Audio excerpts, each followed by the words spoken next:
Ramoji group సంస్థల అధినేత చెరుకూరి రామోజీరావు గారు అస్తమించడంతో ఆధునిక తెలుగు జర్నలిజంలో ఒక శకానికి శ్రీకారం చుట్టిన మహా అక్షర యోధ తెర మీద నుంచి నిష్క్రమించినట్లయింది.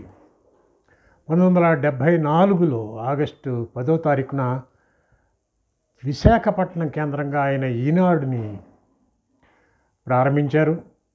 ఆ తర్వాత ఎడిషన్ సెంటర్లతో విస్తరిస్తూ ప్రారంభించిన అనతి కాలంలోనే ఒక అగ్రశ్రేణి దినపత్రికగా, లార్జెస్ట్ సర్క్యులేటెడ్ డైలీగా ఈనాడుని తీర్చిదిద్దటంలో రామోజీరావు గారి కృషే ప్రధానమని మనం చెప్పుకోవచ్చు. రామోజీరావు గారు ఈనాడు కంటే ముందు అన్నదాతని ప్రారంభించారు. తాను వ్యవసాయదారుల కుటుంబానికి చెందిన వాడిని కావటం వల్ల రైతులకు ఎంతో కొంత ప్రయోజనం చేయాలి అన్న ఒక ఉదాత్త లక్ష్యంతో అన్నదాత పత్రికను మొదలుపెట్టారు. ఆ తర్వాతనే ఈనాడుని ఆయన ప్రారంభించిన అనతి కాలంలో నెంబర్ 1 పొజిషన్కి చేరటం ఒక ఎత్తు అయితే, ఆ చేరిన తర్వాత ఆ పొజిషన్ని నిలుపుకోవటం అనేది మరొక ఎత్తు. దీని వెనకాల ఆయన పట్టుదల, కృషి, దేనికి వేరవని ఒక ధీరత్వము ఇవన్నీ ఉన్నాయి. నేను ఈనాడులో 12 ఏళ్ల పాటు పనిచేసినప్పుడు అనేక అనుభవాలు ఉన్నాయి. రామోజీరావు గారితో పర్సనల్గా కలుసుకుని ఆయన సలహాలు సూచనలను పాటించిన సందర్భాలు ఉన్నాయి.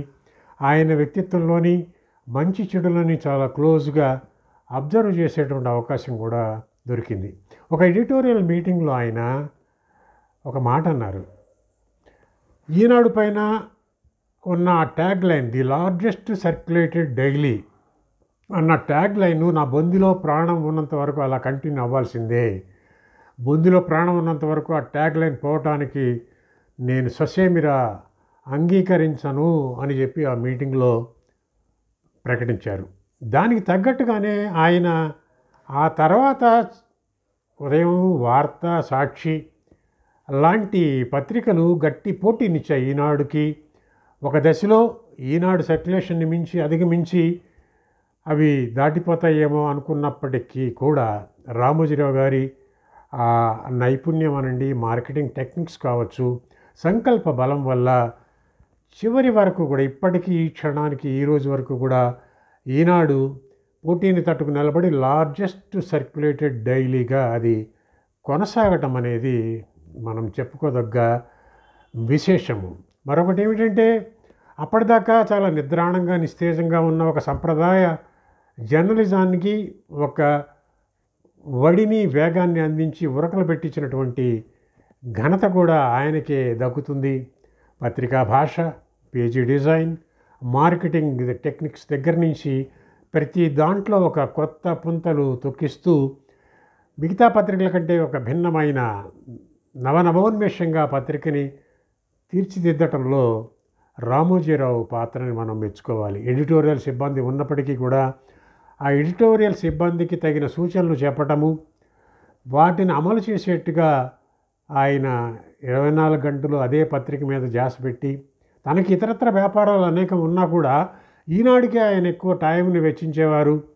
ప్రతిరోజు పత్రికని ఆయన అన్నీ చదివేసి, వార్తలు చదివి చివరి అక్షరం వరకు చదివి మార్క్ చేసేవారు. తనకి తోచిన పద్ధతిలో కామెంట్స్ చేసేవాళ్ళు. రెడ్ స్కెచ్ పెన్తో కామెంట్స్ చేసి దాన్ని ఎడిటోరియల్ స్టాఫ్కి పంపించి ఏ రోజుకి ఆ రోజు పత్రిక మెరుగుదల కోసం ఆయన కృషి చేసేవాళ్ళు.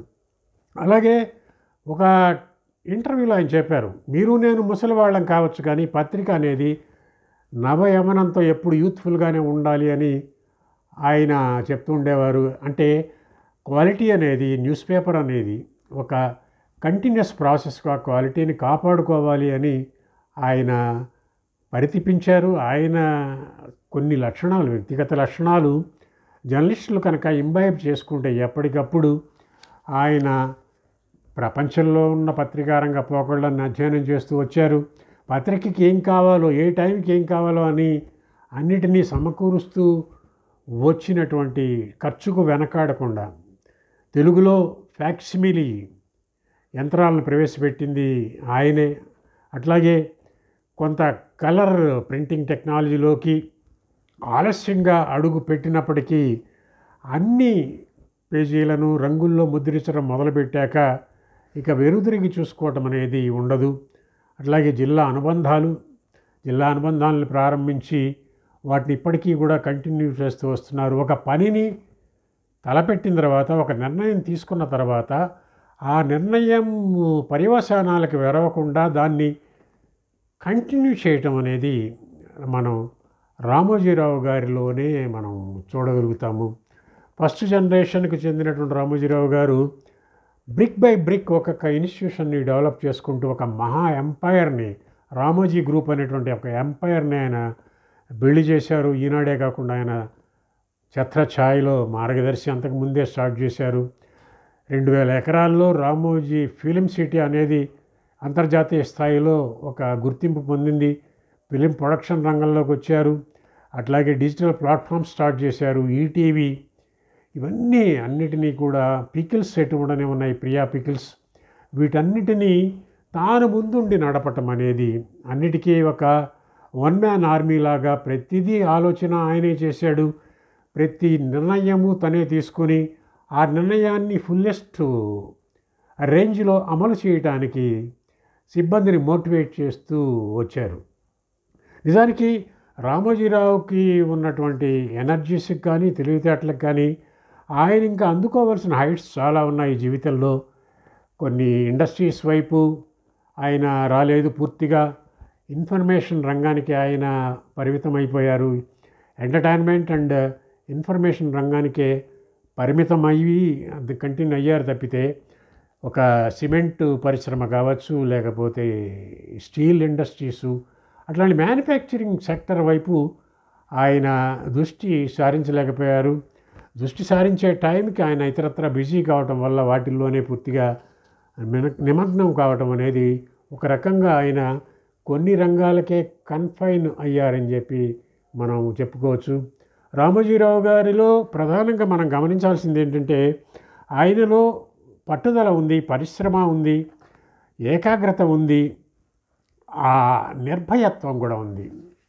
ఇన్నేళ్ల జీవితంలో ఆయన రకరకాల ఆటుపోట్లను ఎదుర్కొన్నారు, వ్యక్తిగత స్థాయిలో ఎదుర్కొన్నారు, సంస్థాపరంగా ఎదుర్కొన్నారు. కౌన్సిల్కి సంబంధించిన ఒక వివాదం తలెత్తితే ఈనాడు పెట్టిన ఒక శీర్షిక, పెద్దల సభలో గలభా అనే ఒక శీర్షిక పెట్టడం ద్వారా కౌన్సిల్కి రప్పించి రామోజీరావు గారిని మందలించాలని చెప్పి కౌన్సిల్ తీర్మానం చేసినప్పుడు ఆయన రామోజీరావు గారు ఆ నిర్ణయంతో విభేదించి తాను జ్యుడిషియరీని ఆశ్రయించారు.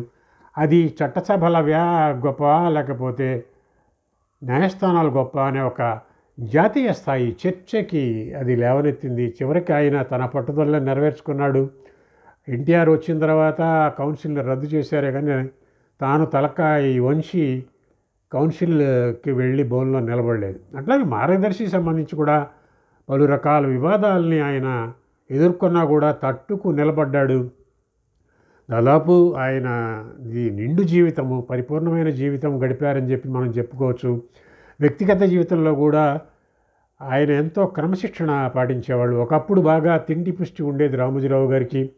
ఆ తిండి పుష్టి ఒక పెసరట్లు కావచ్చు, మీగడ పెరుగు, ఉడకబెట్టిన పల్లీలు, ఇవన్నీ కూడా బాగా ధాటిగా లాగించేటువంటి రామోజీరావు ఆ తదనంతర కాలంలో వైద్యుల సలహా మేరకి ఆయన వాటన్నిటిని దూరం పెట్టి చాలా పరిమితంగా ఆహారం తీసుకోవటము. రాత్రిపూట నాకు తెలిసి పూర్తిగా ఆయన పండ్లకే, ఆయా సీజన్లలో దొరికే పండ్లకే ఆయన పరిమితమై వాటిని, అంటే ఒక పట్టుదల పూరితే ఎంత తన జిహ్వ చాపల్యాన్ని కూడా కట్టేసుకోగలిగినటువంటి ఆ సంకల్పం ఉంది. ఆరోగ్య విషయాల్లో పర్టికులర్గా ఎంతో శ్రద్ధ తీసుకునేవాళ్ళు. ఉదయాన్నే సూర్యుడితో పాటు ఆయన ప్రయాణం మొదలయ్యేది. ఉదయం పూట ఫిలిం సిటీలోనే ఒక గంట సేపు ఆయన వాకింగ్ చేయటం అనేది విధిగా చేసేవారు. అది తర్వాత ఇంకోటి ఏమిటంటే తన పనికి కావాల్సిన వచ్చిన వారిని కలుపుకోవటము, వెళ్ళటము, ఒక దాన్ని లోతుగా చూడటము, దాని ఆనుపానులన్నీ స్టడీ చేయటము, ఏది టేకప్ చేసినా ఫిల్మ్ ఇండస్ట్రీలోకి సినిమాల ప్రొడక్షన్లోకి వచ్చినప్పుడు ఆయన సితారా అవార్డులు పెట్టి సినిమా పరిశ్రమ వాళ్ళతో పరిచయాలు పెంచుకున్నారు.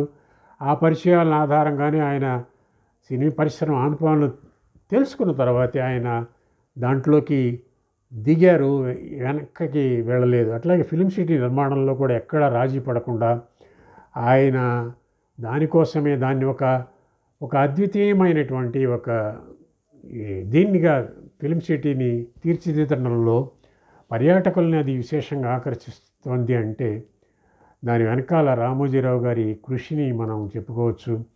ఆయనకి సెంటిమెంట్స్ లేవు నిజానికి వ్యక్తిగత స్థాయిలో. సంస్థలు లాభసాటిగా లేవు అనుకున్నప్పుడు దాన్ని మూసివేయటానికి ఆయన వెనకాడలేదు. అన్నదాత సెంటిమెంటల్గా మొదట ప్రారంభించిన అన్నదాత పత్రికని మూసేశారు, సితార్ను మూసేశారు. విపుల చతుర అలాగే ప్రియా ఒక్కపడిని స్టార్ట్ చేశారు.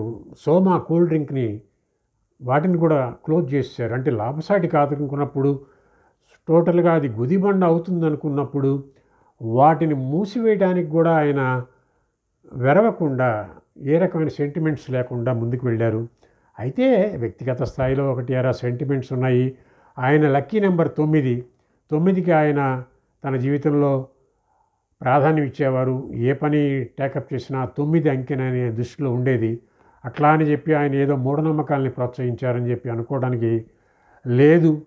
ఒకప్పుడు ఈ వారఫలాలని, దినఫలాలని ప్రచురించడానికి కూడా ముందుకు రాలేదు ఆయన. ఆ తర్వాత కాలంలో కొంత ఇతరుల ఒత్తిడి కారణంగా వాటిని ప్రచురణకు అంగీకారం తెలిపారు. ఆయన రామోజీరావు జీవితాన్ని ఒకసారి చూసినప్పుడు జీవితంలో నిజానికి ఆయన కష్టజీవి, వర్కాలిక్, పనిలోనే ఆయన దైవాన్ని చూశారు. పని చేస్తూనే ఒరిగిపోవాలనుంది అని చెప్పి ఒక చోట చెప్పారు ఆయన. అలా పని చేస్తూనే అవిశ్రాంతంగా ఆయన ఈ జీవిత నుంచి ఆయన నిష్క్రమించారు. ఇది ఒకటి ప్రధానంగా ఆయన తనకంటే కూడా తన పనికే ఎక్కువ ఇది ఇచ్చి తన వ్యక్తిగతమైనటువంటి వాటిని కూడా ఆయన పక్కన పెట్టారు. అట్లాగే జీవితంలో ఆటుపోట్టు చాలా తిన్నారు. రెండో కుమారుడు సుమన్ని పోగొట్టుకున్నారు. సుమన్కి ఆరోగ్యం కోసము ఆయన చేయని ప్రయత్నం, కాపాడుకోవటం కోసం చేయని ప్రయత్నం లేదు. పలు రకాల వైద్య విధానాలని ఆయన చూశారు, ట్రై చేసి చూశారు. కానీ కుమారుని దక్కించుకోలేకపోవటం అనేది ఓ రకంగా ఆయనకి బాగా గుండెని గాయపరిచినటువంటి ఒక సందర్భం. ఏది ఏమైనప్పటికీ కూడా తెలుగు వారి జనజీవితాల్లో కేవలం ఒక పత్రికా రంగమనే కాకుండా తెలుగువారి సామాజిక రంగం పైన, అలాగే రాజకీయ రంగం పైన ఆయన చెరగని ముద్ర వేశారు. ఢిల్లీలో ఉన్నటువంటి కాంగ్రెస్ నిరంకుశ ప్రభుత్వాన్ని, కాంగ్రెస్ పార్టీ విధానాల్ని తూలనాడటంలో ఎన్నడూ ఆయన వెనకంజ వేయలేదు. ఇందిరాగాంధీకి అనుసరిస్తున్న విధానాన్ని ఆయన బాగా తన పత్రిక ద్వారా తూర్పారబట్టారు. తెలుగుదేశంతో సహా ఇవాళ 2 తెలుగు రాష్ట్రాల్లో వైఎస్ఆర్సీపీ కావచ్చు, అట్లాగే టీఆర్ఎస్ వంటి పార్టీలు, ప్రాంతీయ పార్టీలు ఆవిర్భవించి అధికార పగ్గాలు చేపట్టడం వెనకాల రామోజీరావు గారి ఒక రకమైన విజన్ ఉంది. ఆయన చూపించినటువంటి ఒక దారి ఉంది. రామోజీరావు ప్రేరణ కారణంగానే ఇవాళ ప్రాంతీయ పార్టీల శకం అనేది మొదలైంది. దానికి మించి ఇవాళ తెలుగువారి జనజీవితంలో ప్రతి అడుగడుగునా కూడా ఆయన ముద్ర ఉంది.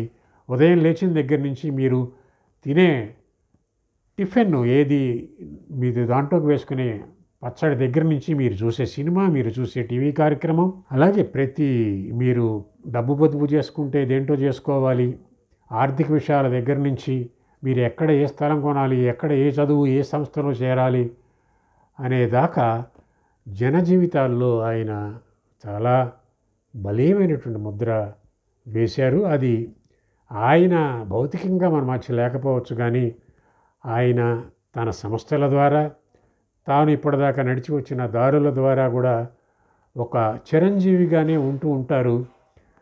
ఆయన చూపిన బాటలోనే ఆయన వారసులు కంటిన్యూ అవుతూ ఆయన పంధాలోనే సంస్థల్ని ముందుకు నడిపించడం ఒక్కటే రామోజీరావు గారికి ఇచ్చేటువంటి ఒక ఘనమైన నివాళి అనుకుంటూ, రామోజీరావు గారి ఆత్మకు శాంతి కలగాలని, ఈ ప్రగాఢమైనటువంటి ఈ సంతాపం నేను తెలియజేస్తూ వారి కుటుంబ సభ్యులకి నేను సానుభూతి ప్రకటిస్తూ వారు ధైర్యాన్ని కూడా తీసుకొని దీని నుంచి మళ్ళీ తేరుకోవాలని చెప్పి ఆ భగవంతుడిని ప్రార్థిస్తూ సెలవు.